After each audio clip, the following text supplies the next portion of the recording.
حدیث پاک کے اندر آتا ہے کہ آپ نے ارشاد فرمایا، آپ صلی اللہ علیہ وسلم نے ارشاد فرمایا کہ جنت میں کوئی نبی داخل نہیں ہوگا جب تک کہ میں یعنی رسول اللہ صلی اللہ علیہ وسلم داخل نہ ہوں۔ سب سے پہلے آپ داخل ہوں گے۔ اور دوسری حدیث میں آتا ہے کہ آپ نے فرمایا ہر نبی اپنی امت کے ساتھ داخل ہوگا، نبی آگے ہوگا اور امت پیچھے ہوگی۔ تو اس حدیث کی وجہ سے بعض علماء یوں فرماتے ہیں کہ ایسا ہو سکتا ہے کہ حضور پاک علیہ السلام جنت میں سب سے پہلے داخل ہوں اور یہ امت بھی آپ کے ساتھ داخل ہو اور باقی نبی اپنی امتوں کے ساتھ بعد میں داخل ہوں۔ وہ کتنے بڑے اعزاز کی بات ہے کہ اللہ پاک نے ہمیں ایسے نبی عطا فرمائے جس نبی کی برکت سے یہ امت سب سے پہلے جنت میں جائے۔ یہ کتنا بڑا اعزاز ہے، یہ کتنا بڑا اللہ کی طرف سے انعام ہے۔ اللہ نے اپنے نبی کو کیوں اس دنیا میں بھیجا؟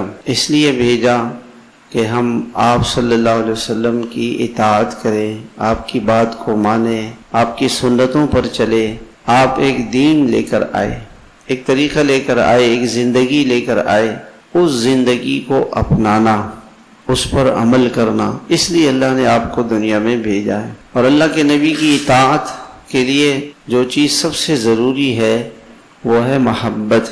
جتنی محبت اللہ کے نبی صلی اللہ علیہ وسلم کے دل میں ہوگی، جس کے دل میں ہوگی اتنا ہی وہ سنت پر زیادہ چلے گا، وہ سنت پر زیادہ چلے گا۔ اور جس کے دل میں سنت کی محبت کم ہوگی، اللہ کے نبی کی محبت کم ہوگی، تو آپ کی سنتوں پہ کم چلے گا۔